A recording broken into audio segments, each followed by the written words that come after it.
한국뿐만 아니라 중국 우한에서 시작된 이 우한 폐렴이라 불리는 코로나 바이러스가 전 세계를 지금 강타하고 있습니다.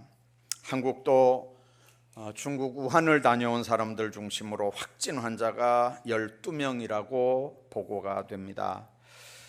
뉴스에 의하면 중국에서 발표된 통계만으로도 사망자가 259명, 확진자가 12,000명으로 집계됐다고 합니다.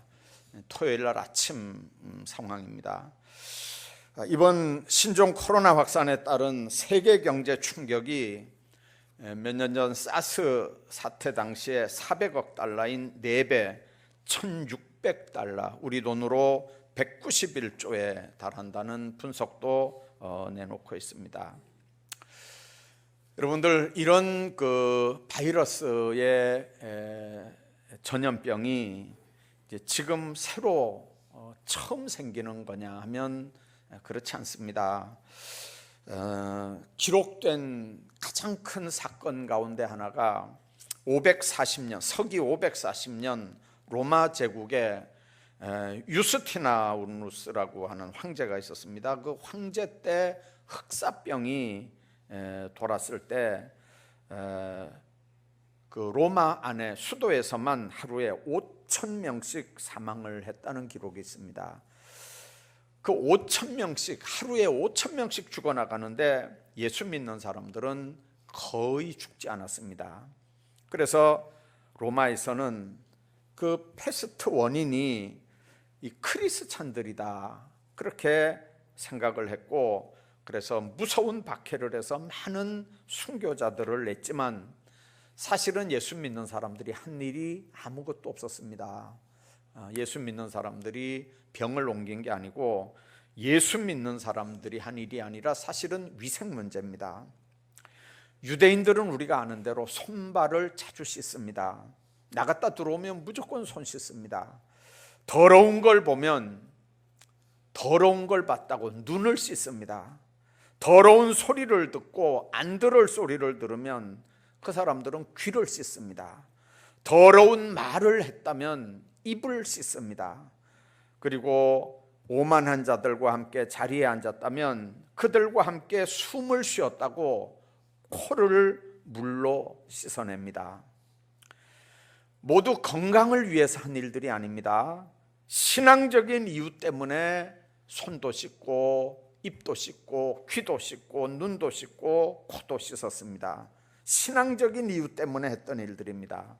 그런데 그렇게 했던 사람들은 그 무서운 질병에서 거의 자유할 수가 있었습니다. 1720년 유럽 전역에 흑사병이 발병해서 수많은 사상자들을 낸 적이 있습니다. 당시 유럽 전체 인구가 4억 5천만이었다고 합니다.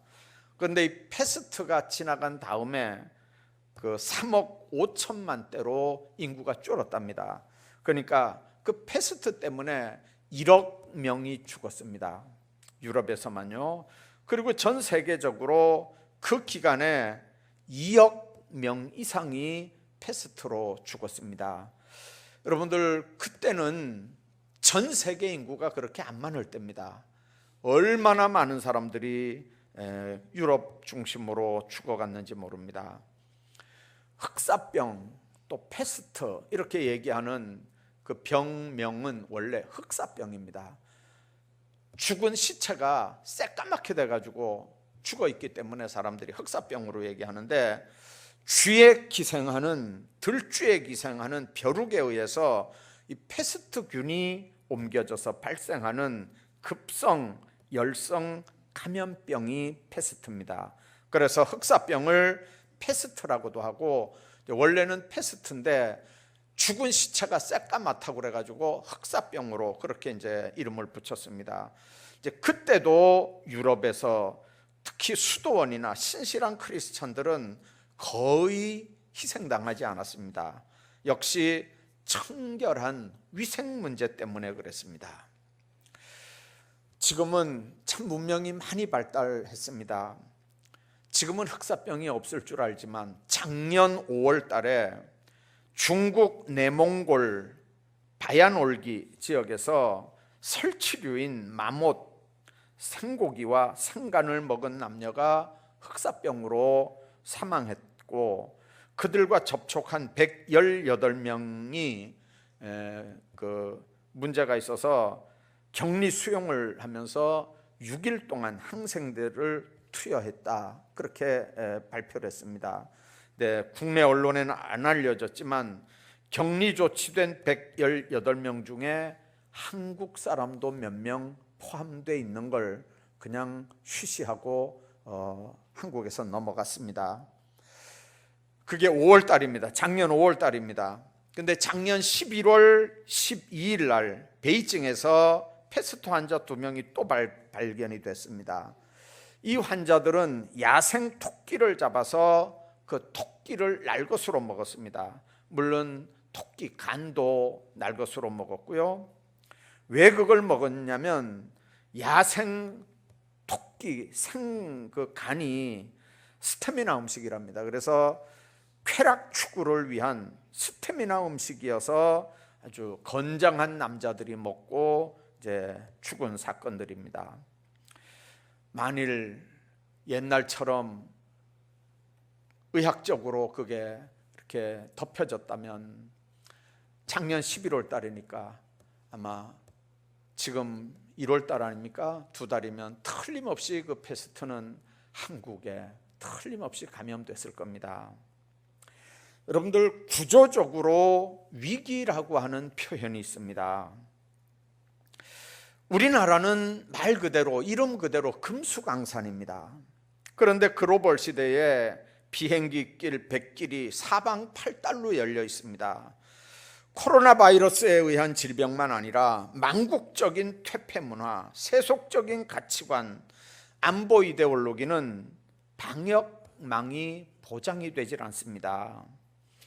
옛날에는 제일 무서운 게 총칼을 든 전쟁만 무서운 줄 알았습니다. 지금은 바이러스 하나 때문에 전 세계가 초비상 상태에 있고, 이 바이러스들이 생화학 무기로까지 사용되는 무서운 세상에 우리가 살아갑니다. 여러분들, 요즘에는 핵폭탄도 무섭지만은 핵폭탄을 때리면 건물이 다 망가지고 모든 것들이 다 파괴되잖아요. 근데 요즘은 어떻게 하냐면 이 생화학 무기를 떨어뜨려서 그 사방 몇십 킬로 반경에 숨쉬는 모든 사람들을 죽게 만드는 이 생화학 무기들이 엄청 지금 만들어져 창고에 쌓여져 있습니다. 지금 이 코로나 질병도 많은 사람들은 의심의 눈초리를 보냅니다. 우한이라고 하는 지역이 바로 그런 것 만들어내는 공장이 거기 있답니다. 그래서 혹시 그게 생화학 무기 만드는 데서 유출된 건 아닌가, 그렇게 의심을 하는데, 다른 나라들은 다 의심하는데 우리나라만 의심 안 하거든요. 여러분들, 나라 전체가 이렇게 어려울 때 우리가 생각해야 되는 건 우한 폐렴에 죽을 확률보다는 그 공포 때문에 생기는 우울증, 그것 때문에 생기는 불안장애, 요즘에 공황장애라고 그러죠.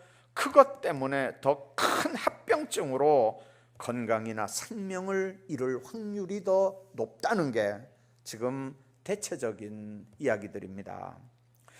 나라 전체가 코로나 바이러스 때문에 초긴장을 하고 있는 상황인데, 우리 교단 총회에서도 이례적으로 교회 대응 지침서라고 하는 공문이 SNS를 통해서 담임 목사들에게 다 하달이 됐습니다. 그 내용을 보면 이 코로나 바이러스가 뭔지, 이 문제를 위해서 우리가 기도해야 되지만 이 교인들에게 설교를 통해서 가르쳐라, 이렇게 하면서 이제 내용이 왔는데, 그 내용 중에 이런 겁니다. 악수 대신 목례를 하든지 손인사를 하면서 이렇게 하트를 그리라는 거죠. 난 이렇게 그리라는 건 줄 알고 속으로 고민을 했어요. 성경책 들고 나가는 교인들에게 이렇게 이걸 어떻게 하나 싶은데 나중에 보니까 누가 낄낄 웃어요. 그래, 왜 그러냐 그러니까 이렇게 하라는 말이 아니고 손가락을 4개 이렇게 들고 엄지손가락을 이렇게 딱 한 다음에 손가락을 이렇게 펴라는 거예요. 이게 하트래요. 요즘에는요. 한번 해보세요. 손가락 4개를 이렇게 감아주시고 엄지손가락을 이렇게 드시고 그 다음에 제일 마지막에 이 손가락을 이렇게 딱 해서, 그래서 악수하지 말고 옆에 사람들한테 이렇게 하라는 거. 내가 또 잘못 알았나요? 나한테 가르쳐준 사람은 누구예요? 그러면 멀리 있는 사람 흔들고 쫓아가서 옛날처럼 악수하지 말고, 또 교회당 여러 곳에 손세정제를 비치해서 이렇게 다 손소독을 하고 교회 들어오게 하고 또 나가게 하고 그렇게 하라는 거죠. 오늘 아침에 손세정제 들어오면서 다 바르셨죠? 다 그렇게 하셔야 된대요. 그 다음에 가정신방, 병원신방은 가급적 피하고 부득이할 때는 최소한 인원으로 해라. 그래서 이제 지난 주일에 대신방 공고했는데 이제 이번 주간에는 또 이게 경계 경보 해제될 때까지 다 취소 무기한 연기해놨어요. 대신방은 까뜩하면 올 봄 대신방은 없을 수도 있어요. 자, 그 다음에 경계 단계가 해제될 때까지 공동 식사 등 단체 활동을 자제한다. 그래서 우리 시찰에 어떤 목사님들이 자, 이거 그러면 예배 끝난 다음에 식사를 해야 되나 안 해야 되나 이 문제 가지고 이제 의논을 했어요. 목사님들 카톡에 자, 이거 어떻게 해야 되냐, 예배 끝난 다음에 식사해야 되나 안 해야 되나. 근데 어떤 목사님이 그랬어요. 교인들 보고 손 들어보라면 다 그래도 먹자 그럴 건데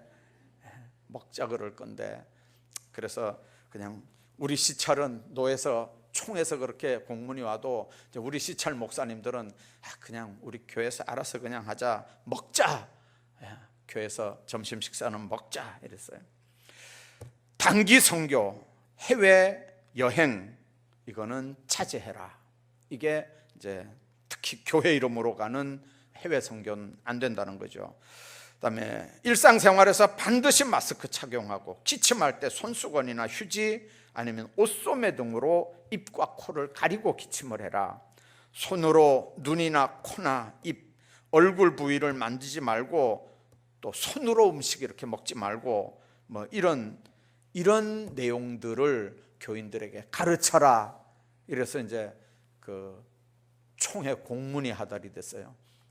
그래서 제가 여러분들에게 그대로 지금 전달을 했습니다.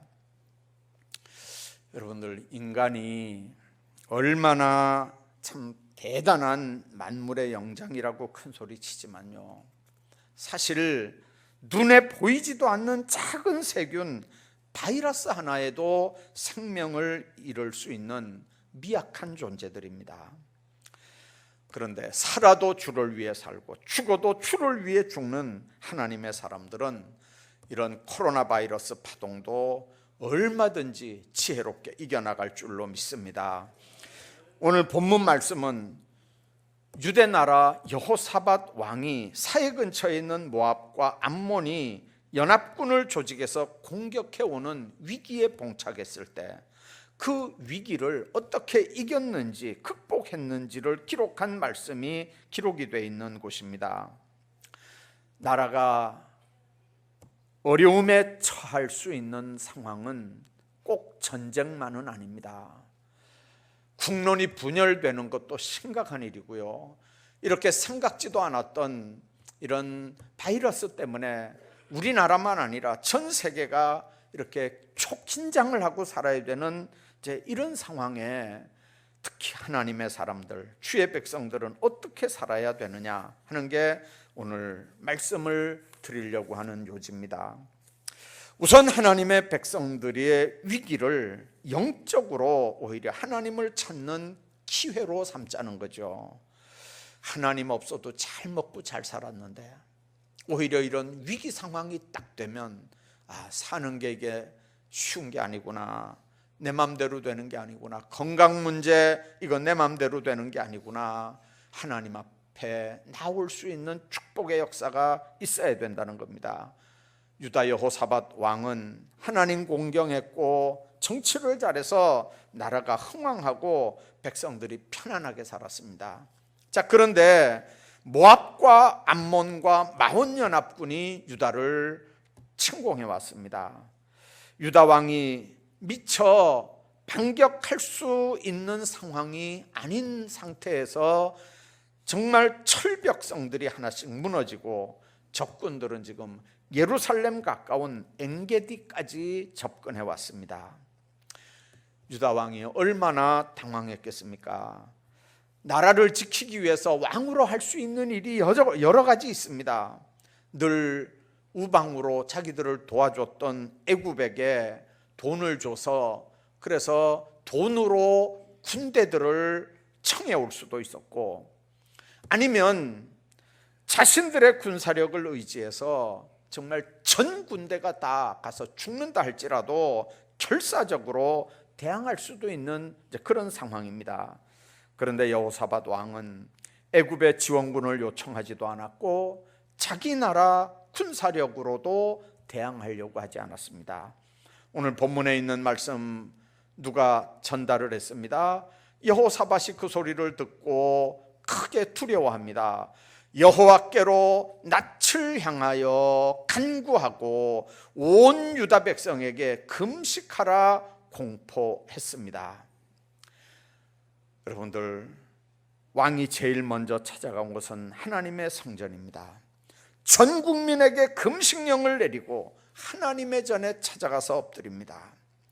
역사를 주장하는 분, 전쟁을 주장하는 분, 한 나라의 흥망성쇠를 가진 분이 하나님이라고 하는 걸 여호사밧 왕은 분명하게 알고 있었습니다. 그래서 그 위기를 당할 때 바로 하나님께 나아가 엎드리고 눈물로 간구를 합니다. 온 백성들에게 이 위기 상황 앞에서 눈물로 하나님 앞에 금식하며 기도할 걸 요구했습니다. 그래서 유다 사람이 여호와께 도우심을 구하려 하여 유다 모든 성읍에서 모여와서 여호와께 간구하더라, 그렇게 4절에 말씀을 합니다. 적의 연합군이 물밀듯 진격해오는 이 다급한 상황에 하나님을 찾아 성전으로 간다는 건 오늘날 인간적으로 생각해 볼 땐 이건 너무 어리석은 일입니다. 왕으로 너무 무책임한 행동같이 보일 수 있습니다. 그러나 위기 상황에서 하나님만 의지하는 여호사밧 왕을 하나님은 높이 평가하는 겁니다. 기도는 삶의 전쟁을 치를 때만 사용하는 마지막 무기가 아니고 가장 첫 번째 사용하는 무기여야 합니다. 우리는 언제나 기도를 마지막에 하는 나쁜 습관을 가지고 있습니다.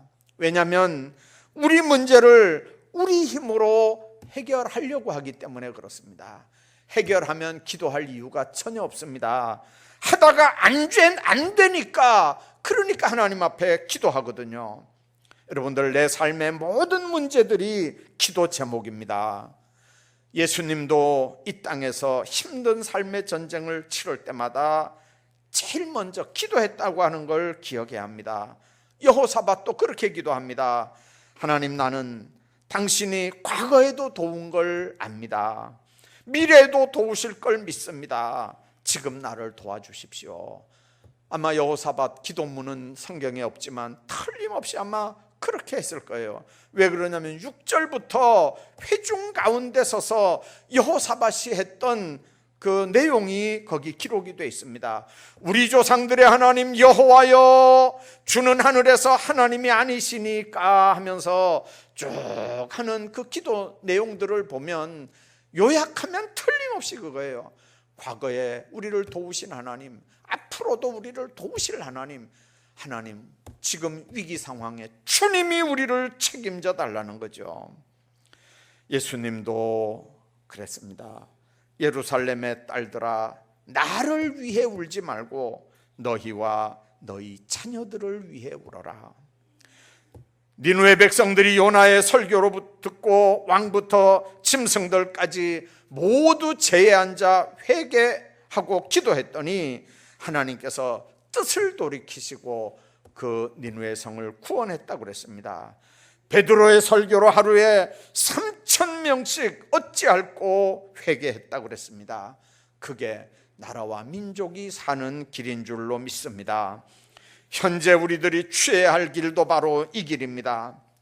당리당략을 위해서 사분오열되는 정치 지도자들을 보면서 저 사람들 속에 의식이 도대체 있는지, 역사의식은 있는지, 저들 속에 국민은 도대체 있는 건지, 정치 지도자들이 국민을 의식하고 정치하게 해달라고, 역사 앞에 부끄럽지 않게 정치하게 해달라고, 특별히 사람의 마음을 움직이시는 하나님께서 이 크리스찬 정치인들 하나님 의식하고 정치하게 해달라고 우리가 기도할 수밖에 없습니다.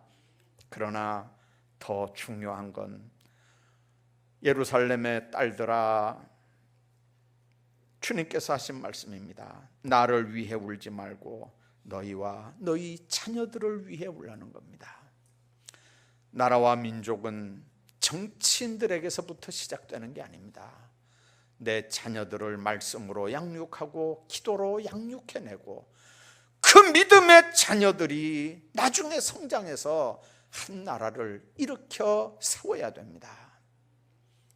교회가 깨어 말씀에 굳건히 서야 되는 이유도 그겁니다. 교회에서 믿음의 사람들을 정치하러 파송하지 않습니까? 그러면 정치하는 그 사람들이 예수 믿는 사람들이라면 하나님이 원하는 게 뭔지 정치 현장에서 구현해내야 될 거 아닙니까? 왜 예수쟁이들이 입 다물고 있고, 왜 예수 믿는 사람들이 가서 안 믿는 사람처럼 행동하고 하나님의 명령보다 당의 결정에 몸을 사리는 이런 사람들이 정치인이면 이 나라 민족은 희망 없거든요. 정치하는 사람들이 정치 현장에 가고 공무원들이 공무를 집행할 때 예수 믿는 사람들은 하나님의 뜻을 의식하고 하나님 뜻대로 귀한 일들을 감당해야 그 길이 민족이 사는 길인 줄로 믿습니다. 교회가 하나님의 말씀으로 똑바로 양육해야 되고 가정에서 자녀들을 하나님의 말씀으로 양육해야 되는 이유가 그래서 그렇습니다. 국가가 위기에 처할 때 유다 여호사밧 왕이 하늘의 하나님을 찾은 것처럼 오늘날 우리도 현재의 국가적인 위기 상황에서 국민 전체가 하나님을 간절히 찾아야 합니다.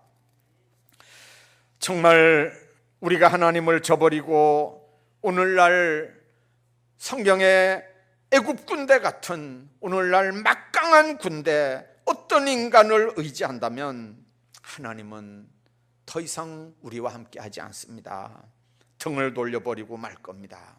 나라와 민족이 위기에 처할 때 영적으로 각성하고 하나님 찾는 일, 그게 여호사밧이 했던 일이고 지금 우리가 하나님 앞에 해야 하는 일입니다.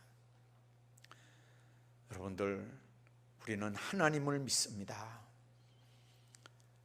하나님이 미국도 들었을 거고 필요하면 일본도 들었을 겁니다. 그런다고 우리가 미국을 믿고 일본을 믿지는 않습니다. 예수 믿는 사람들이 헷갈리면 안 됩니다. 예수 믿는 사람들은 하나님을 믿는 사람들입니다. 하나님이 필요하시면 미국도 감동해서 쓰시고 일본도 감동해서 쓰시지만 우리가 하나님과 관계가 끊어지면, 그리고 그 나라들만 믿으면 우리는 속된 말로 낙동강 오리알 될 수밖에 없습니다. 여러분들, 국익을 위해서 외교 활동하는 이 살벌한 국제사회에 여러분들 우리나라하고 친구 돼줄 수 있는 나라가 어느 나라입니까? 전자과학자인 찰스 스타인메트라는 사람이 그랬습니다. 앞으로 50년간 위대한 발견은 영적인 힘의 발견이다. 오늘 전 국민이 우상 버리고 하나님 앞에서 영적 각성운동을 일으킬 때만 이 백성의 위기가 하나님의 구원의 기회가 되는 줄로 믿습니다. 하나님 버리고 사람 믿고 사람 의지하면 사람들한테도 배신당하고 하나님 앞에도 버림당합니다. 그 백성, 그 가정, 그 나라와 민족이 하나님 앞에 어떻게 존재할 수 있겠습니까? 뿐만 아니라 백성의 위기를 회개의 기회로 삼아야 합니다.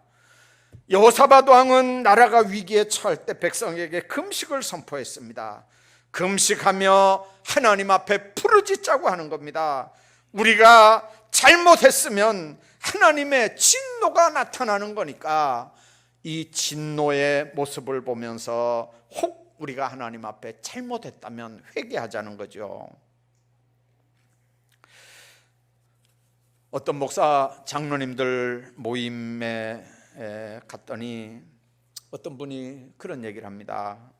성경에 연병이라고 기록된 단어는 요즘 말로 하면 이 코로나 바이러스 같은 게 아니겠나. 하루에도 몇만 명씩, 어떤 경우에는 몇천 명씩 성경에 연병으로 죽었다고 했는데 그 이유가 너무 분명하지 않나. 우상 숭배했거나 하나님 대적했거나 하나님 앞에 불순종했을 건데 왜 우한에서 이런 코로나 바이러스가 시작이 됐겠나. 중국이 선교사들을 추방하고 교회들을 모두 폐쇄하고 기독교를 탄압하면서부터 하나님이 재앙을 내리는 게 아니겠나. 그 답답한 중국에 복음이 들어가고 선교사들이 복음을 들고 들어가면서 사실은 경제적인 문이 열리고 회복되기 시작해서 중국이 정말 기하 놀 엄청난 급성장을 했는데 이제 급성장했다고 하나님 버리고 선교사들을 추방하고 교회 문 닫고 폐쇄하고, 그러니까 하나님이 진노하시는 게 아니겠나. 어떤 분이 그런 얘기를 하고 거기 앉은 모든 분들이 끄떡끄떡했어요. 여러분들, 우상숭배, 물질지상주의, 황금만능주의, 인간의 지식과 기술의 교만, 되지 못하고 된 줄로 생각했던 교만들, 하나님만 섬겨야 되는데 마귀 사탄의 하수인으로 살았다고 이 모든 것들을 하나님 앞에 회개해야 합니다. 그럴 때 하나님께서 우리에게 자비를 베푸시고 다시 한번 긍휼을 베푸는 걸 구약 성경을 통해서 우리는 보게 됩니다. 회개라고 하는 건 마귀 사탄을 섬기다 하나님 섬기는 쪽으로 마음을 돌리는 겁니다. 방향을 마귀 쪽에서 하나님 쪽으로 방향을 바꾸는 겁니다. 우리 죄악된 마음이 변화돼서 하나님 앞으로 돌아가는 게 회개입니다. 여러분들, 행위만 바꾸면 바꾸어지는 게 아닙니다. 그 행위를 하게 한 주인을 바꿔야 상황이 바뀌어집니다. 마귀가 주인이면, 상황이 바뀌면, 자리가 바뀌어지면 또 다른 죄를 짓습니다. 주인을 바꿔야 합니다. 주님만 우리의 주인이기를 주의 이름으로 축복합니다. 6.25 동란 때 얼마나 많은 고생들을 했습니까? 그 피해가 얼마나 컸습니까? 그때 사진들을 보면 잿더미 속에서 먹을 것도 없고 가만히 덮고 자면서 하나님께 부르짖었습니다. 그런데 경제 대국이 됐습니다. 언제부터 이렇게 교만해졌습니까? 먹고 살만한 때부터입니다. 여러분들, 3D 업종은 한국 사람들 대신 이제 외국 사람들 독차지가 됐습니다. 일 안 하면 일 안 하는 대로 정부에서 돈이 나오니까 어지간하면 일 안 하려고 합니다. 여러분들, 표의식하고 정치인들은 자꾸 돈을 풉니다. 생각해 보십시오. 이 나라 미래가 어떻게 되겠나. 여러분들, 언제부터 이 나라의 민족이 이렇게 교만해졌습니까? 먹고 살만해지면서부터 그랬습니다. 우상숭배, 개인주의, 황금만능주의, 여기서부터 회개해야 합니다. 미국 워싱턴에 가면 국회의사당이 있는데 아마도 전 세계에서 가장 아름다운 최고의 건물일 겁니다. 그 건물 윗부분이 돔 형태로 돼 있는 거 여러분들 그림에서 다 보셨죠? 그 돔 안에는 전부가 다 기도실로 돼 있답니다. 그런데 1955년부터 오늘까지 그 기도실이 한 번도 비워 본 일이 없대요. 국정으로 모두가 바쁜 상하원 의원들이 아무리 바빠도 하나님 앞에 나가서 묵상하고 명상하고 기도하면서 어려운 문제들을 하나씩 기도하면서 결의해 나간다는 거예요. 돈 있다고 민주주의 되는 줄 아세요? 가방끈 길다고 민주주의 할 수 있는 줄 아세요? 그 속에 하나님 없으면 똑바른 민주주의 안 돼요. 얘기했잖아요. 교회에서 장로라고 투표해주고 안수집사라고 투표해서 다 보냈잖아요. 시장도 만들고 국회의원도 만들고 대통령도 뽑을 때 장로라고 우리 다 투표하자 그랬잖아요. 여러분들 정말 우리가 알아야 되는 건 어려운 문제가 있을 때 당에서가 아니라 하나님이 어떻게 보실지 알고 손을 들 수 있는 사람들을 국회로 보내야 되는데 여러분들 그런 사람들이 국회 들어가야 되는데 이번 4월 달에는 여러분들 그런 기도 제목 여러분들 정말 기도하면서 그렇게 기도할 수 있기를 바랍니다. 이번 4월 달 선거 잘못하면 진짜 곤란한 문제 생기거든요. 어떤 당이 문제가 아닙니다. 하나님 의식하고 손들 수 있는 사람들을 국회에 뽑아 보내야 되는데 그런 문제들을 위해서 우리가 기억해야 합니다.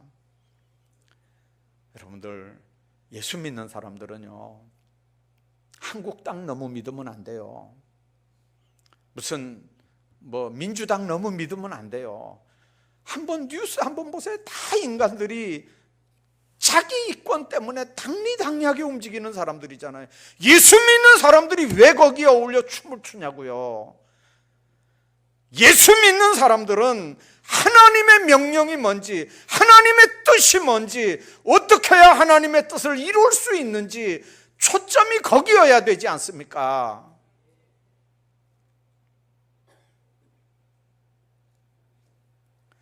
한 나라의 흥망선쇠는 모두 하나님의 주권하에 있습니다.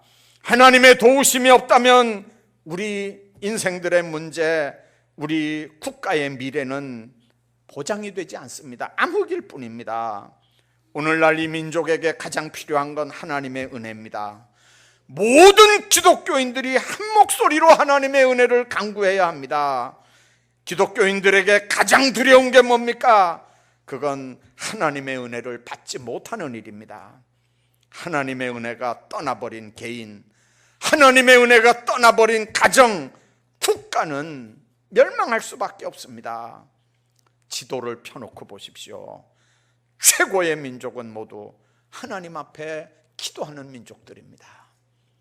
최고의 민족들은 하나님의 말씀을 삶의 잣대로 삼고 좌로나 우로나 치우치지 않고 말씀 따라가며 사는 사람들입니다. 기도하면 지금도 살아계신 하나님이 우리의 기도를 들으신다고 믿고 사는 사람들입니다. 여러분들 나라와 민족이 어려운 일을 당할 때 이 위기에서 구원받을 수 있는 길이 뭡니까? 하나님 앞에 나아가는 일입니다. 백성의 위기를 회개의 기회로 삼는 일입니다. 백성의 위기를 영적으로 하나님을 찾는 기회로 삼아야 합니다. 하나님의 은혜가 이 나라 이 민족들 가운데 있어야 합니다. 그 일을 위해서 우리가 기도해야 합니다. 하나님 안에서 정말 이 나라와 민족을 위해 기도하고 특별히 이 코로나 바이러스 때문에 어려운 일을 당하지만 이거보다 더 무서운 영적 바이러스가 우리 대한민국 국민들에게 지금 있습니다. 코로나보다 더 무서운 영적 바이러스, 이거 해결하는 길은 하나님 앞에 엎드리는 방법밖에 없습니다.